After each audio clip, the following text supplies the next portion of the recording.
Puji Tuhan, Shalom. Selamat pagi Bapak Ibu Saudara yang diberkati Tuhan. Kembali lagi kita dalam renungan saat pagi hari ini.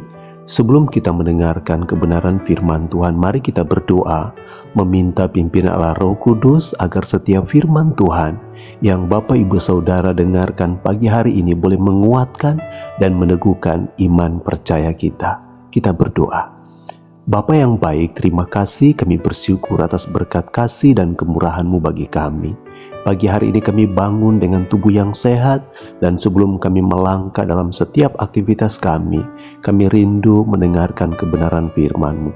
Berfirmanlah, hati kami telah siap. Haleluya. Amin. Puji Tuhan, Bapak Ibu Saudara yang diberkati Tuhan, masih dalam tema renungan Paskah kita di dalam Markus pasal 14 ayatnya yang ke-37. Demikian bunyi firman Tuhan. Setelah itu ia datang kembali dan mendapati ketiganya sedang tidur.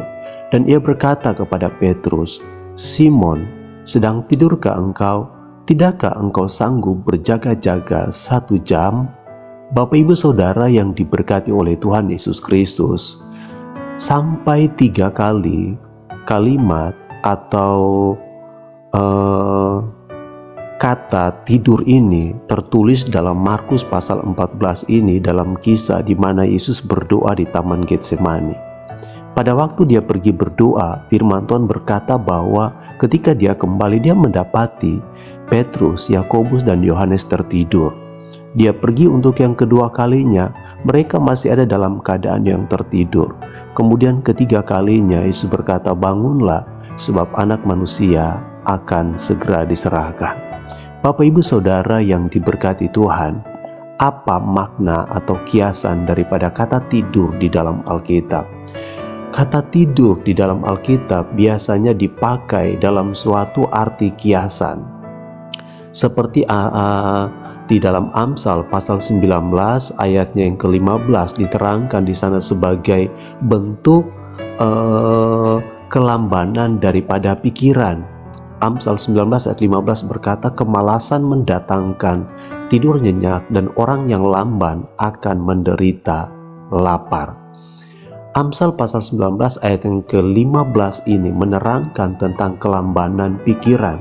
Sementara orang percaya yang akan menanti kedatangan Tuhan pada kali yang kedua, firman Tuhan berkata bahwa kita tidak boleh menjadi orang yang lamban dalam berpikir, tetapi kita harus cerdik, kita harus memiliki satu semangat, kita harus memiliki satu cara pandang yang baik.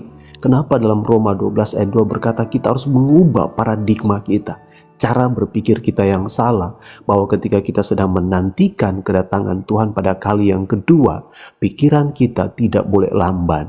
Kemudian yang kedua, Amsal 24 ayat 33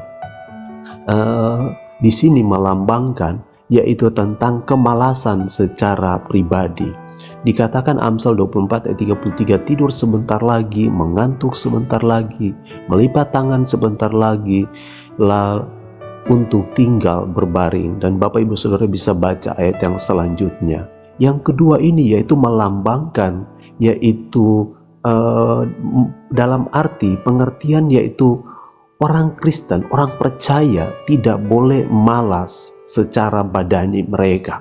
Mereka harus cakap mengajar, kata firman Tuhan. Mereka harus memiliki suatu semangat yang penuh semangat di dalam Tuhan. Jangan supaya kita memiliki kelambanan cara berpikir, kelambanan badani, kemudian akan membuat satu kelambanan di dalam jiwa kita sebagai orang-orang percaya yang akhirnya akan membuat kita ketinggalan. Seperti halnya digambarkan oleh Yesus tentang 5 gadis yang bodoh, 5 gadis yang bijaksana. Ketika mereka sedang mempersiapkan diri, kelambanan mereka membuat mereka kehilangan keselamatan yang sudah disediakan oleh Tuhan. 5 gadis yang bijaksana mempersiapkan segala sesuatunya semaksimal mungkin. Tapi 5 gadis yang bodoh, mereka berlamban. Memang mereka sama-sama tertidur, tetapi 5 gadis yang bijaksana sudah mempersiapkan segala sesuatunya. Sehingga ketika masanya tiba, sang mempelai itu datang, mereka sudah siap sedia.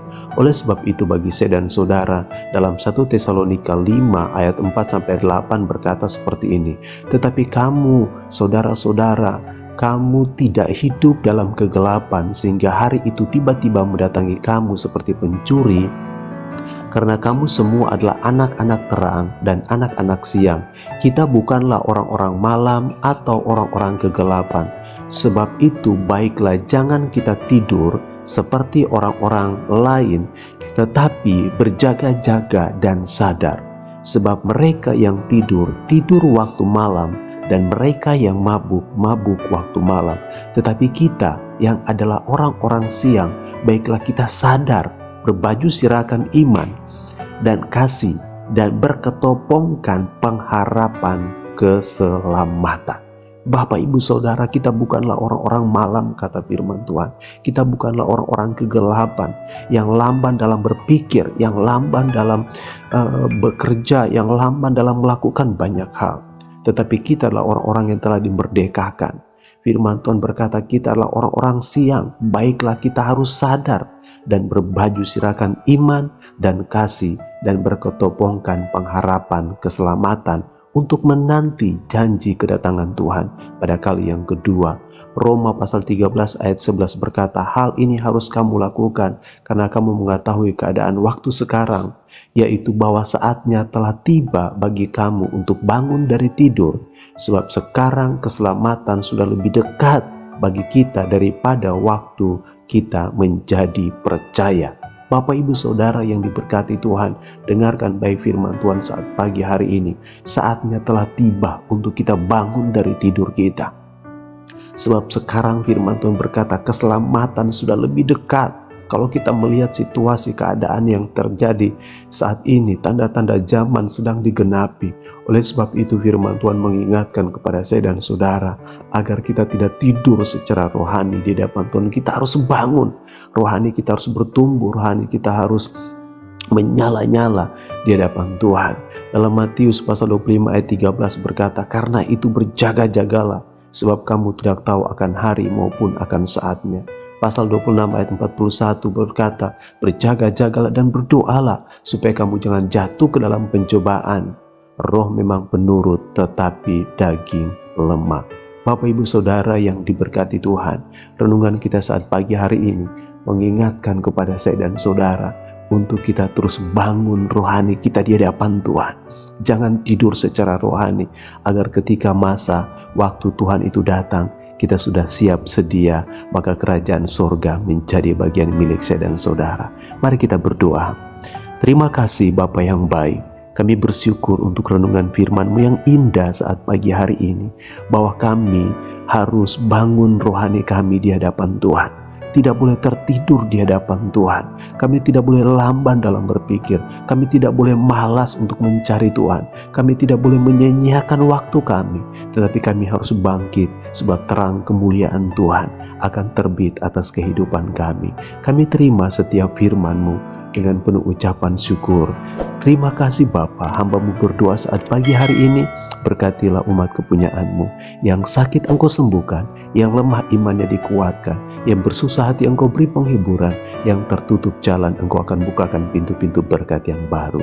Terpujilah nama-Mu, Bapa kami yang di surga, dikuduskanlah nama-Mu, datanglah kerajaan-Mu, jadilah kehendak-Mu di bumi seperti di surga. Berikanlah kami pada hari ini makanan kami yang secukupnya, dan ampunilah kami akan kesalahan kami, seperti kami juga mengampuni orang yang bersalah kepada kami. Dan janganlah membawa kami ke dalam pencobaan, tetapi lepaskanlah kami daripada yang jahat, karena Engkau yang punya kerajaan dan kuasa dan kemuliaan sampai selama-lamanya. Amin. Puji Tuhan, selamat beraktivitas untuk Bapak, Ibu, Saudara yang diberkati Tuhan. Jangan lupa bahagia, Tuhan Yesus memberkati kita semuanya. Shalom.